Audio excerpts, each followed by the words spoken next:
Thank you, Ben.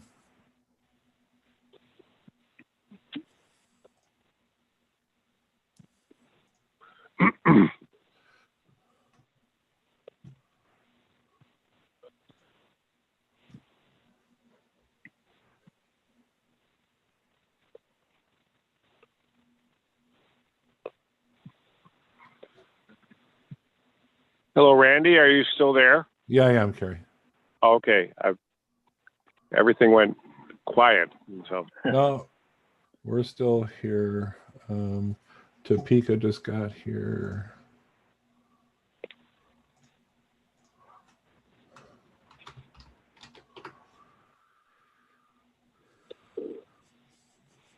Here's Jim Klinker, Alan Stevo.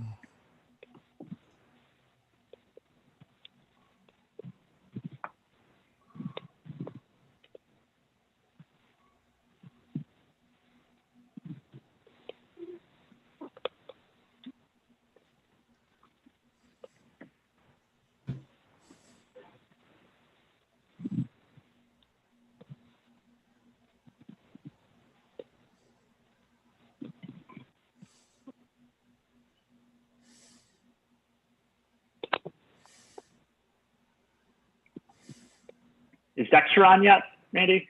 No. No. All right, we'll give him and Fred another minute or two, and then we'll get going.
We'll get started here in another minute.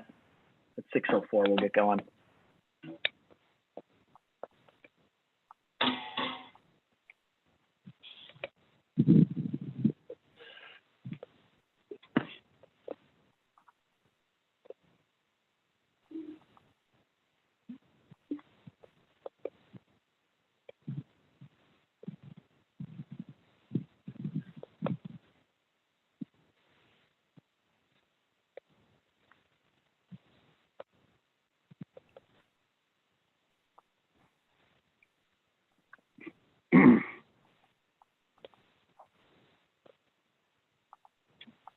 All right, we're going to call this meeting to order at 6:04 p.m. We will start with the roll call. Alderman Donahue is here. Alderman Klinker. Here. Alderman Alexander. Here. Alderman Bilotto. Absent. And Alderman Johnson. Both absent. We do have a quorum. So next item up is the minutes. I sent the minutes earlier today. One of the many emails I did send today. Is there a motion to approve? Klinker. Is there a second? Second. All right, Alderman Klinker motion to approve the minutes. Alderman Alexander made the second. We'll be doing a roll call vote. Alderman Donahue is an aye. Alderman Klinker. Aye. And Alderman Alexander. Aye. All right, motion's carried. Public comment. I did receive one public comment. Give me a second so I could pull it up here. Public comment today. Finance Committee public comment, November the 9th, 2020, from Carol DePace Green. Follow-up request, Blue Island water consumers still need Finance Committee Chair Kevin Donahue to continue work begun by the previous Municipal Services Committee Very specifically, to roll back the 20% water rate increase. In the past 2 years, the water fund has accumulated enough money so that the city of Blue Island did not have to take out a 2020 tax anticipation warrant. Blighted Blue Island's majority poor working families understand the many barriers that include systemic disparities. We don't have a voice or seat at the table at Blue Island City Hall on our city council, and most aldermen are continued to rubber stamp and are comfortable doing so. And the status quo has been maintained. Blue Island aldermen have been asked to address flooding, a corrective action plan for the 5th Ward, broken streets, and crushed sidewalks, along with action plans to represent the people that they were actually elected to serve. All already vulnerable, poor Blue Island working families should have a sense of safety and protection from Blue Island elected officials who are not fairly advocating for constituents. For Blue Islanders, the poor performance of the majority of Blue Island elected officials is obvious, with the lack of appropriate action regarding real issues, including wasteful spending, financial exploitation, chronic flooding, increased taxes and fees, failure to represent constituents, and poor decisions that do not benefit Blue Islanders in both committee meetings or the full city council. Committee meeting minutes have been completely missing, and these actions are not helping the people. The rollback 20% water rate increase issue needs to be addressed in Blue Island's Finance Committee and voted on by the full city council without any further delay for the benefit of all Blue Island water consumers. Blue Island aldermen and the Blue Island City Council need to be fair to Blue Island water consumers. All right, thank you, Ms. Carol Green.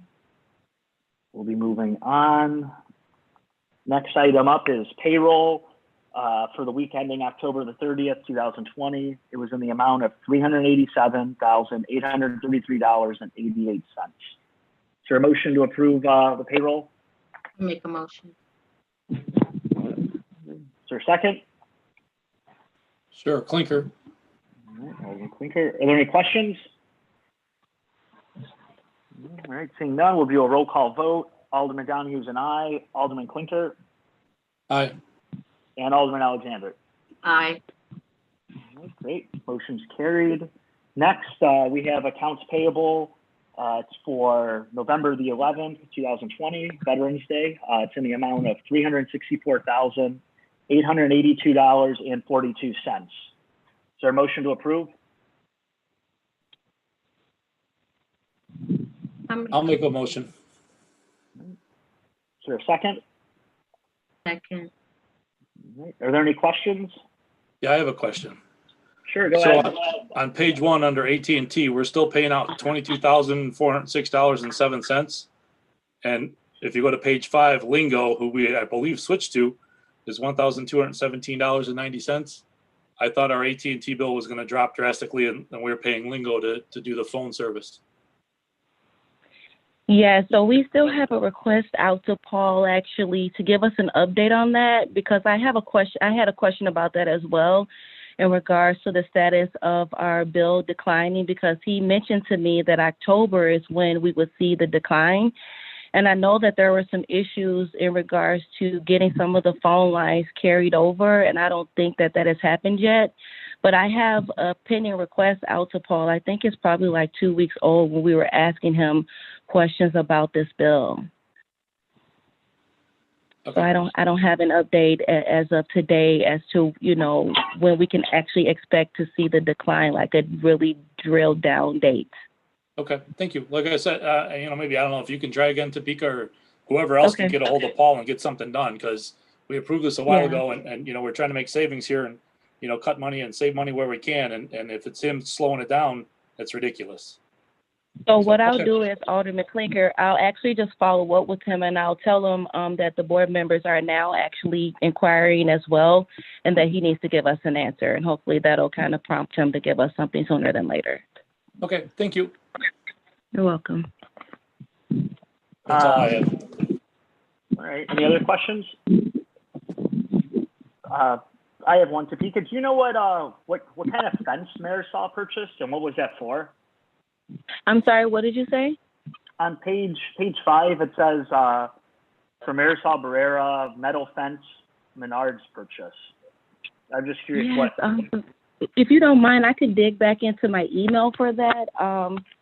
there was something that was going on in City Hall. If you give me 1 second, I can actually find it in my email. Okay, take your time.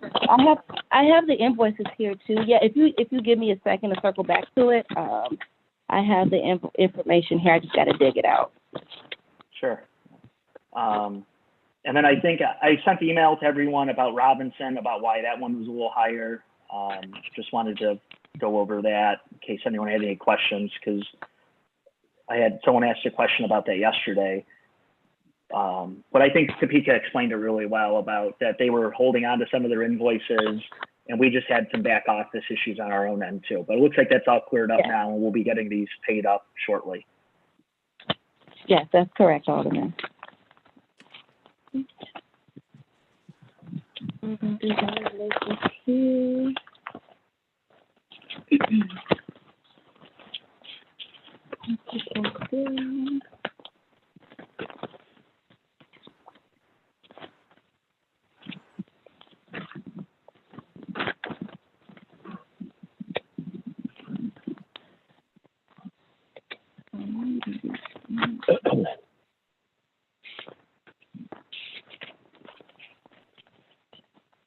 Of course, when I'm looking for it, I can't find it. Well, we could come whenever you find it. Well, I don't want to pull it. I was just more curious what was going on. Yeah, I actually have it in writing in my email. If you would like, I can actually forward it to the committee. I thought I had it in writing here in my stack of invoices, but now that I'm actually looking for it under the gun, I can't find it. Yeah, that's fine. If you just want to send this to us whenever you get a chance, later or tomorrow, okay. It's fine. I'll send it to you after tonight's meeting. Yeah, that's fine. All right, so we had a motion by Alderman Klinker, and then we had a second by Alderman Alexander to approve the accounts payable. We'll be doing a roll call vote. Alderman Donahue's an aye. Alderman Klinker. Aye. And Alderman Alexander. Aye. The ayes, motion's carried. Moving on, item 6 is the CARES Act update. Topeka? Yeah, so I wanted to update the committee on the status of our CARES Act application. So I haven't heard back from the county as far as actually approving our original application, but what did happen last Tuesday was they reached out to me and let me know that they're increasing our allocation amount by $12,000. So that brings our total allocation from $698,000 to $710,000. And what they actually stated to me that I don't need to go back to City Council and do another resolution. And they submitted our original IGA that I submitted originally to them. They actually amended it to reflect the new dollar amount. So the new dollar, the updated IGA has the current dollar amount is the full allocation amount on the IGA. And they also indicated to me that since our original application exceeded the $12,000 that they're increasing our allocation by, that I don't need to submit any additional documentation to substantiate the increase in allocation, that all we have to do is submit the application, an additional application signed by Mayor Vargas and myself, along with the IGA by this Friday. So I'll be doing that tomorrow. I'll be sending the updated application over to the county so that we can get, we'll be getting approval for $710,000 as opposed to $698,000, which is what our original allocation was for. So I just wanted to bring the committee up to speed on just kind of where we were and just give a status update. Great, thank you. That's great news. Any questions regarding that for Topeka? All right, hearing none, we'll move on to the budget transfer for the police department. Looks like the total amount they're requesting is, Topeka, what's the total amount, $9,000? Yes, the total amount is $9,000 and it's for 3 separate vendors. And it's going to be spread across 2 accounts. One account is other contractual service, and the other account is service contracts. So when I was talking to Chief Arzad regarding this, she indicated to me that she stated originally during appropriation time that she didn't believe that it was going to be enough money appropriated on these various lines to cover her expenses. And these are the expenses that she has annually for the various services. So capers, as I noted, is the the records management system, municipal systems is the local ticket ordinance, and then the Johnson controls is the alarm in the evidence room. And she indicated that she mentioned initially that that wasn't going to be enough money. And so what I did was I forecasted out through the end of the year how much these expenses are going to cost that department, and it came to roughly $9,000. It was like $8,700 was like the actual was the forecasted amount, and so I requested $9,000. I'm requesting $9,000 from the committee right now just to get them through to year end for their already anticipated expenses. Okay. Sounds okay to me. Any questions from the committee regarding this? No, all right. Is there a motion for approval for the budget transfer? Klinker. All right, Alderman Klinker, the motion. Is there a second? Second. Alderman Alexander. All right, great. We'll be doing a roll call vote. Alderman Donahue is an aye. Alderman Klinker. Aye. And Alderman Alexander. Aye.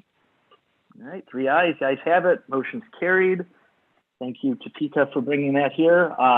Next, we have the LED program memo. I see Eric Alvarez is on. If Eric wanted to kind of explain what's going on here. Eric, floor is yours, sir.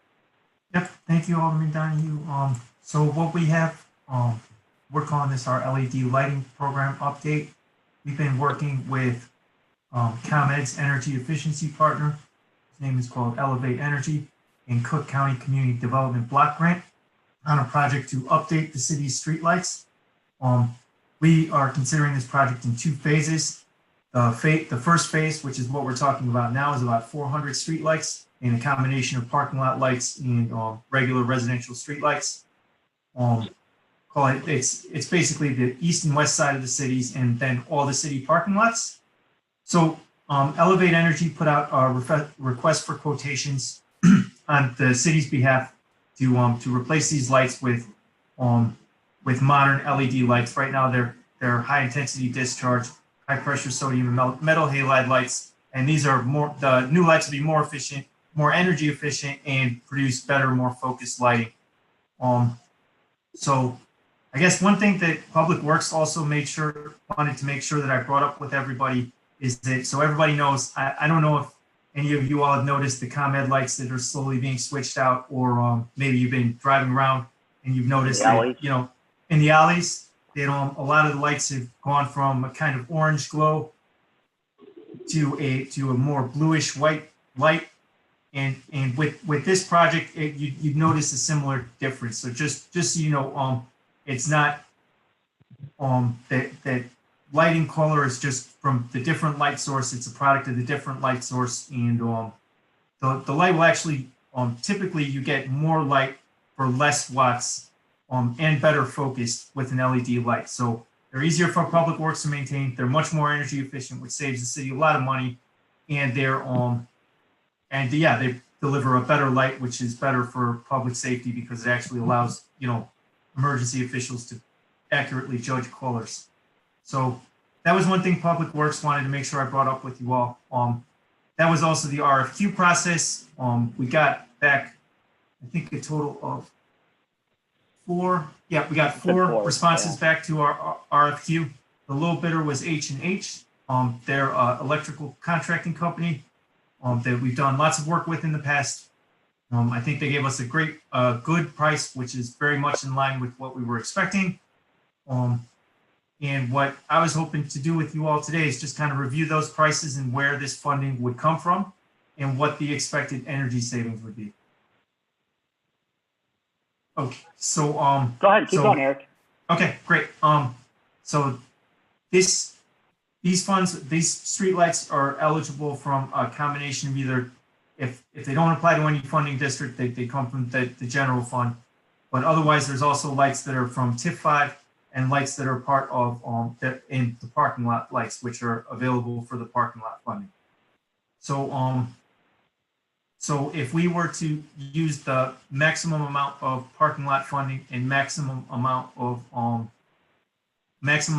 parking lot funding and maximum amount of TIF 5 funding, we also get an energy efficiency incentive from Commonwealth Edison for doing this project. When you add all those numbers up, when you add all those numbers up, the net project cost needed for the city to actually finance. Oh, sorry, back up. This is, so CDBG, Cook County Community Development Block Grant, comes into this as they're offering the city a low interest loan to do this work. And the design of this project is such that we're supposed to save enough on our energy every month such that we actually have a net savings when we pay back the loan. That's the goal. Okay. Okay, so sorry, I should have mentioned that right at the beginning because otherwise none of this makes sense. Okay, so depending on how much money we actually want to finance, CDBG, we can finance a maximum loan amount of $100,000, interest rates at 3%, and the monthly payment depending on how much we actually finance after the incentives ranges between $400 and $1,000, depending on how much we actually finance. By calculating the amount of wattage saved, when you just do the calculations on the wattage saved, we're going to save roughly $2,300 a month. Don't expect that number to be correct because if some of the lights are currently out, if some of the lights are currently out, if some of the lights are 90% burnt out and just drawing energy half the time, so the calculated amount's likely maximum. But when you do the $300 a month, and the loan payment ranges between $400 and $1,000 a month, so it's very likely the city will be saving money even when paying back the loan and modernizing the lighting system. Feel confident in that. So so basically what the committee do here is number one, choose whether or not to go forward in this. And then number two, if we do decide to go forward with this, let us know how we would like to fund the project. Do we want to use, what I would suggest is to use the TIF 5 fund and the parking reserve fund, depending on what we actually want to do with that parking reserve fund in the future. I know there was a couple of projects planned. But so I think TIF 5 is no brainer because it's got a very healthy balance. So definitely I would suggest funding the maximum amount of $27,000 that we can out of TIF 5. And then, does anybody have any thoughts on whether or not they would like to use the parking reserve funding?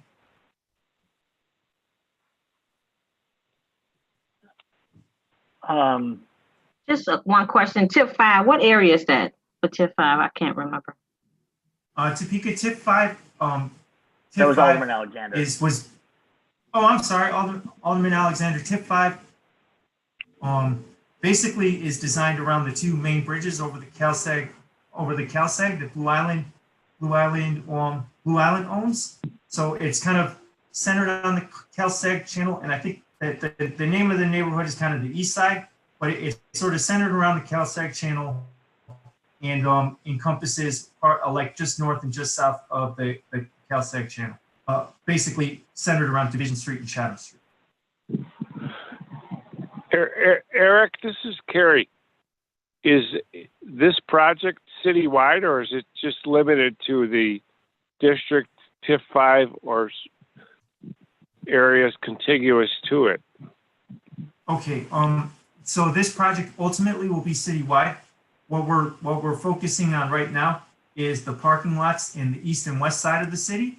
So we're talking about the areas kind of bounded by California on the west side, I-57 on the east side, and then the CalSag Canal in the south, and 127th Street to the north. If you look in the handout, all the way at the end, there should be a big map. Is this the map that's on the last of the last page? Exactly, Alderman Donahue. The map on the last page probably describes it a lot better than I can by words, but basically it's the east side and west side of the city. It includes areas that are not in the TIF district as well as some that are, and it includes all the city parking lots, one of which is not shown on here, which is Public Works, but that would be included as well. All the city's parking lots, as well as the east and west side. But it would include TIF 5 properties? Not properties. So TIF 5 streets. TIF 5 streets, okay. So this is all street lighting and parking lot lighting. So it has, I don't want to get technical, but has somebody authorized or indicated that this would qualify as a TIF 5 expenditure based upon the use of, based upon an improvement in a TIF 5 district? Yes, Carrie, well, we've been working with city staff on this, and we believe that it's that it's eligible TIF for the TIF because it upgrades the city infrastructure in the area. I think, yeah, ultimately, I guess that could be passed along to the city's TIF attorney, but I mean, from my understanding of the TIF rules, I'm pretty confident that that would be an applicable use. I'm obviously not a TIF attorney though, so. Okay, well, we'll take a look at it, but I'm concerned that it's just it becomes an eligible TIF 5 expenditure. That's my concern at this point with respect to the improvements you're suggesting. I'm not trying to say you can't do it, but what I'm saying is it has to be approved under a TIF 5 or under as an eligible expenditure under a TIF 5 district. So we'll take a look at it, okay? Okay, for sure, Carrie. You can always, if you have any questions, let me know. Again, this is street lighting. So my understanding of street lighting is that it's eligible for TIF, but for sure, any questions, and we would welcome the review. No, I'm not worried about the nature of the expense. I'm worried about if it's something that can be approved under TIF 5, if it's outside of TIF 5. Oh, that's right. My concern. Oh, understood. Hey, I'm probably not explaining this correctly. So a portion of the lights are actually in TIF 5, and then there's also a portion of the lights which are not in TIF 5. We separated those out, and I have that separately calculated. And sorry, I misunderstood you, Carrie. We're not attempting to apply TIF funds to anything outside of the TIF. Okay, I misunderstood you too, Eric. I got you now. All right. Thank you very much. Okay, you're welcome, of course. All right. Are there any questions from the committee? Eric, this is Alderman Alexander. That was what I was trying to get an understanding too of where were you trying to do TIF 5 program at? Because I know some of these lights that you have were not within the TIF 5 area. So do you have?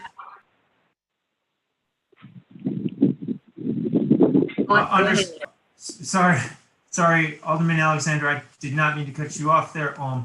So if we could generate a map that shows where, like, which lights are in the TIF and which lights are not. I don't have a map that shows that currently. I might even have one, like I could just dig it up. We've been working on this project for a couple of years now. So, but basically the lights that are not in the TIF and the lights that are not in any of the parking lots is the cost that we'd be looking to finance with this Cook County, funding. Okay, well, I don't know about anyone else on the committee, but that would help me a lot to have it broken out like that, just so that I can see what the dollars amount comes from those areas. So, Alderman Alexander, that is broken out here. I don't know, maybe I should, there's like a bazillion pages of stuff in here, but if you look on page 3 of this PDF of this information, on my it's page 3, but it's a couple of tables, and then it's broken down what the funding is from the various TIFs. Or I'm sorry, there's only one TIF involved in this stage, but the funding from TIF 5 and the funding from the parking reserve. I've got that in any kind of ways, but I don't know if that helps. So TIF 5, it looks like we're looking to spend $64,000 out of TIF 5 is the minimum. Or no, 16,000. 16,000 out of TIF 5. If we wanted to do the minimum, and again, I would. It's just my opinion. Like if TIF 5 has the money, it'd be probably better to just spend the money, start getting the energy savings now, and don't pay the finance fee. You know. Got it. So I see it. So the maximum one would be 27,000. The parking reserve would be 61,000, and and then off of the ComEd, the energy efficient program would be 31,000. Right. So we would be looking to spend like $120,000, almost $121,000. So if we were to spend like as far so we would be spending out of the TIF, like you said, about 28,000, out of the parking reserve 61. The ComEd energy efficiency is actually like is a benefit, you know. So so those are all basically project costs that would come off of the project costs needed for financing, and that $44,000 is like the net of all those costs subtracted from the total project cost that we would need to finance. Gotcha. So our monthly payment would be $423, and this is for 2 years? Oh, no, this is for 10 years. Oh, yep, for 10 years. Yep. That number was selected too based on guidance from Elevate Energy as the service life of the lighting equipment. So modern LEDs on average last a lot longer than old high intensity discharge lights. So these have an expected average lifespan of 10 years. So we wouldn't pay for financing longer than the service life of the fixtures, but we should be realizing savings right from the start. So the payment, 2304 is the payment. So we're looking at like $27,000, $28,000 a year. Hit the 965. Wait. The 2,300 is the amount. Like again, that's a calculated dollar per month saved. I'm sorry. There's just a lot going on here. So 423 would be the loan payment a month. It would be the loan payment amount if we maximize the use of the parking reserve fund and maximize the use of the TIF. Gotcha. Well, that makes sense because obviously it's almost double if we don't maximize the TIF and the parking reserve fund. Right. Right. Okay. Right. So, and I have one more question. So on the last page, going back to the map, I'm just looking at the areas where just I guess it's marked as it's the black dot and it's other city lights. What's the plan for those? Okay, so what I am hoping to do, and what I guess what we're all hoping to do, is to do a second phase of this project. So when we started working with this with Cook County, I believe we might be the first municipality to finance the loan, if not the second. I think Harvey's done it now too. But this was very new. We wanted to divide it up into 2 phases to make this a little bit more manageable. But that would be a second phase of this same project, provided that this goes. Provided that everybody's happy with the way this goes. Got it. So what's the cost of this? So it's not the light bulb. We have to switch out the fixture and everything. It's not as just simple as plugging in an LED light into your lamp at home. It's replacing the entire fixture. And how long will the fixture last? So the average life of these fixtures, like the actual luminaire, the lighting unit, is 10 years. So after 10 years, we're likely going to see either notable depreciation in the amount of light that's output, or we'll start to see some actual failures in the internal equipment, like the drivers and that sort of thing. So how long? So right now, when we switch out, just not a light bulb, but we replace just a regular light right now. Say you have to fix out the fixture because it broke. What's the current cost on that? Okay, well, it's a little hard to say because what. The HID lights that we're using currently are becoming harder and harder to actually procure because people have basically stopped making them. So we're just running down inventory. But LED lights are on the average, $200 to $400 a fixture, basically exactly the same as average HID light now. Provided you can actually find it. We're also running out. So the issue is what we're using right now doesn't exist anymore. Well, almost every modern manufacturer, like General Electric, for example, has stopped producing HID streetlights.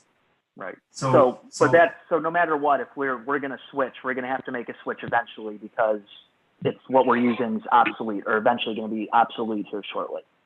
right, and plus, I mean, we want to save, the energy both in cost and Yeah. What's the current lifespan on the current light system we have right now? You said 10 years for the new ones. What's the current lifespan on what we have now? So typically with an HID lamp, so that's either high pressure. I'm not gonna. Okay, the average. So typically with an HID light, an old school light, instead of changing the whole fixture, you would change the lamp, which is the light bulb. If you want to think about it like that, you change the light bulb, and you would change the ballast, which is like the voltage regulator, because it's a different type of light source than like an incandescent light in the house. Yeah. But if I remember right, now I haven't done HID in a while, but the average life to relamp is like 3 years, and I believe the average life to reballast is 5. Right. So we would see a significant less burnt out street lamps switching to the LED, where we wouldn't have every month. I think I'm letting Public Works know about multiple lights out because they're the older ones. When we switch to this LED, we would probably have that less of an issue because of the longer life expectancy than what we currently have. Exactly. Yep, that is exactly what I would expect. Now, keep in mind, we're talking about the city-owned lights, so you could typically think about those as the ones on metal poles. The ones on the wooden poles are ComEd lights, and I think I know that they're also working on switching these out as well. Yeah, because they just did the ones in my alley like 2 weeks ago, from the orange bulbs to now the LED fixture. It's so much brighter back here now. So yeah, you should really see a difference both in the quality of the light and especially if like you had an older HID light, especially the metal halide ones, they start to run dim. So yeah, so it'll be less maintenance. That's what we're expecting. Less maintenance, and then you said there's cost savings. So is back on page 3, and you're we're expecting a cost savings about $2,300 a month. Yep, and again, I wouldn't take that number like about 2,300. I would be surprised if we actually realize that. That's like a calculated cost savings. And if we have a few lights that are out, if we have a few lights that have issues where they're only coming on half the time, it's going to be less than that, but it's not going to be an order of magnitude less such that we're not realizing savings. I'm confident that we'll be realizing savings. Sure. No, that makes sense. And like you said, instead of switching them out every 3 years or every couple months, these will be up there for a while, and it'll less manpower, less time working on that. So. Exactly. All right. Any other questions? Sorry, I was kind of hogging the floor there. Any questions from? Yes, Chairman. Just a question. I was just thinking about this. So for TIF 5, for the $27,000, that will be paid out of TIF 5. There won't have to be a loan for that area, correct, Eric? Correct. Okay, but the other 2 areas we would have to do a loan for that amount. So for the 43, we have to do a loan for $43,000, right, for the max parking fund? That's right, Alderman. Correct. Okay. Is it, if we don't do this, if we don't think about doing this right now and we wait to do this, what would be the issues other than having light bulbs burnt out? I mean, wouldn't it be possible to wait till the TIF in other areas have money in their TIF funds to do the light bulbs instead of trying to get a loan to replace the lighting program? Yep, understood. So the other areas where the loan is being considered, that they're just geographically, Alderman, not a part of the TIF. So it's not like if the TIF had more money, the TIF would be able to fund those improvements. Right, but I'm saying for the TIF for that particular area.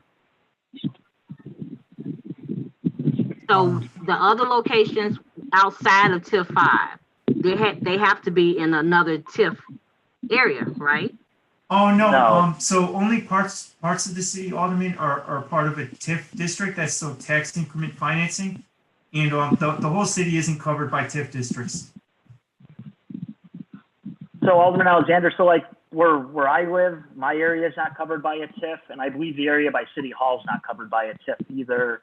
The north side of town, I don't think, there's a small TIF there by the Thorntons, but I don't think the neighborhood behind it's covered by one either. Yeah, yes, Alderman, this is Kerry. There are certain areas that would be included within a TIF district, in which is what Eric Alvarez is trying to suggest could be funded by the TIF. But there are other areas that don't fall inside of a TIF district right now and probably would not qualify for a TIF district. So they will not fit into the area that he's talking about, but could fit into the area that he's discussing with respect to a loan. Right, exactly. So I'm sorry, Eric, one more question. So when would you expect to do, I guess, like what would be phase 2 where the black dots on the map? When would you expect to do that? Next year, 2 years from now? You know, so, okay, phase 2 makes up is part local streets and part streets under IDOT and Cook County Department of Highway Transportation. I would imagine that, so it could be done next year if we wanted to immediately get started, but highway permits from Cook County and IDOT typically take 6 months. And they like a lot of information when it comes to lighting projects. So either next year or the year after. Got it. All right. Any other questions? So there's no other Eric, no other funding programs that we can get for this. I'm just not in favor of getting a loan, and I'm just trying to find other ways of trying to get this done, but not through a loan. So, Alderman, street lighting can be very hard to fund. Like, ITEP, the same one that we used to, that we just applied for all those pedestrian improvements on Western Avenue, that used to be, street lights used to be eligible for that, and they still say they are at 50%.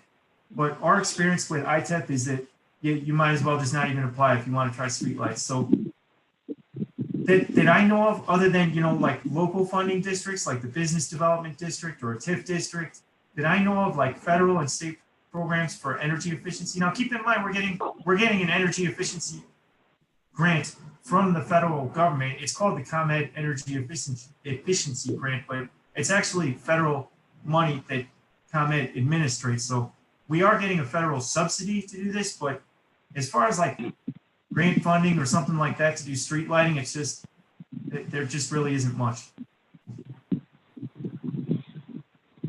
Eric, I have one more question. It said it went to municipal services before. Yes. Did everyone in municipal services vote for this, if you remember? Yes. It was, okay. And did they have a recommendation? Was their recommendation to use the maximum? No, they didn't have a recommendation. Right. Mm-hmm. All right. I think, obviously, in just my opinion here, I think we see the best benefit for what we're trying to do by maxing the parking fund, because otherwise it's going to increase our costs by almost double.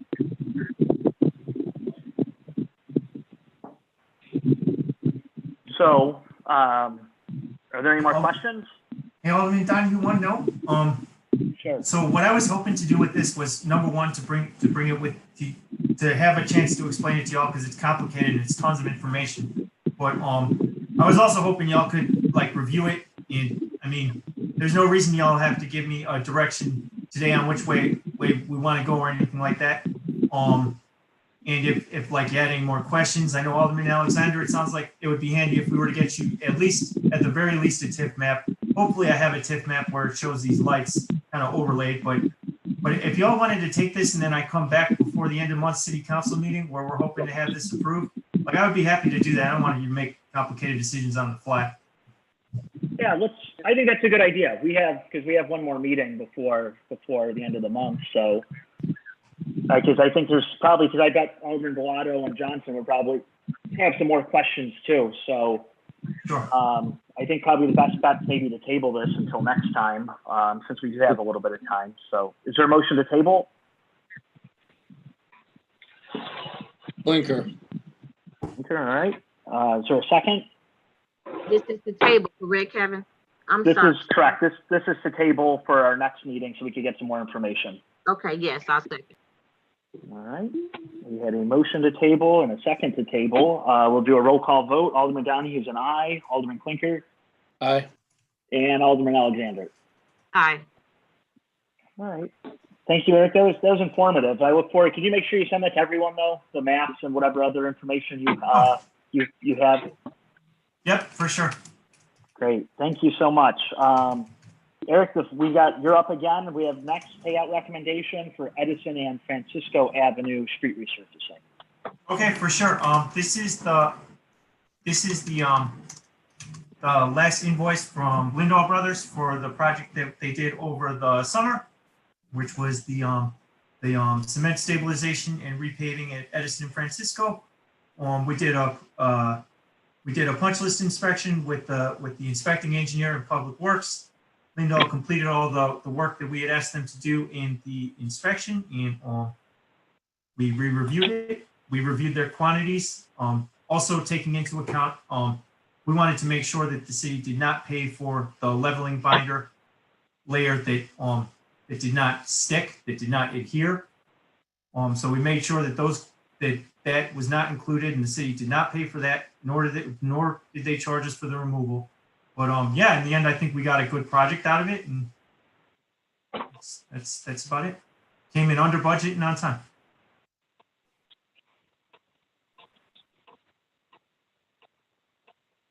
Sounds like Alderman Donahue might be away. Did anybody have any questions about it? Jim Klinker here real quick, Eric. So it's all good to go. That's what you're saying, right? After all the problems we had and everything's been corrected. As far as you guys are concerned, they've done everything they're supposed to do? Yes. Okay, perfect. I'll make a motion to go ahead and approve the final payment then. Great. Thank you. I was having an internet trouble there. Thanks, Eric, for shepherding that along. I heard Jim asked a question. Was there anyone else? Any questions? I just want to make sure that if there are any issues still remaining that happen to come up, that these issues will be taken care of at no charge. Oh, okay, Alderman Alexander, for sure. That's a good point. So this was a typical city contract, which means the contractor is locked into a 1-year warranty on workmanship and materials. So if within the next year, I mean, usually this happens. So in like the spring, if we were to notice problems with the paving or something like that, they would be required to fix whatever issues came up. That's for a period of a year. All right. Anything else? Was there a second to approve this payout? I'll second. Alderman Alexander, great. All right, we have to do a roll call vote. Alderman Donahue's an aye. Alderman Klinker Aye. and Alderman Alexander. Aye. All right. 3 ayes. You guys have it. Eric, we have one more award recommendation. This is for 11955 Vincennes Road. Sure. Thank you, Alderman. Very, very happy to finally be bringing this one to you all. This is something that I've personally been working on for probably 4 years now, and I know Mark Miller's been working on since 2013. So this is an award recommendation for Signature Demolition Services to finish the demolition project we started with the demolition of 11944 Vincennes Road, demolishing the larger industrial building that currently stands at 11955 Vincennes. We got a lot of interest from demolition companies around here.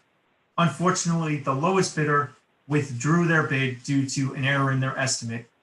They provided a letter explaining it and saying that I guess they had a problem with the environmental remediation needed. So unfortunately, they withdrew their bid, which put us over the amount that we had of available CDBG funding. Cook County CDBG came back to us and said that they would fund the extra over amount. So yeah, happy to report that we have that extra grant money procured. And yeah, hoping to go forward with this, demolish that building. And just early warning, I believe Cook County is interested in doing a groundbreaking. So if this all goes according to plan now, where it goes for finance approval and city council approval, I think Cook County is looking to do a groundbreaking ceremony because it's kind of a flagship project for them too. All right, that's great. Great to hear. Any questions? Is there a motion to approve?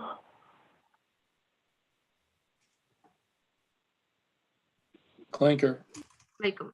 Is there a second? Alderman Alexander. All right, we'll do a roll call vote. Alderman Donahue's an aye. Alderman Klinker. Aye. And Alderman Alexander. Aye. All right, ayes have it. Motion's carried. Thank you, Eric.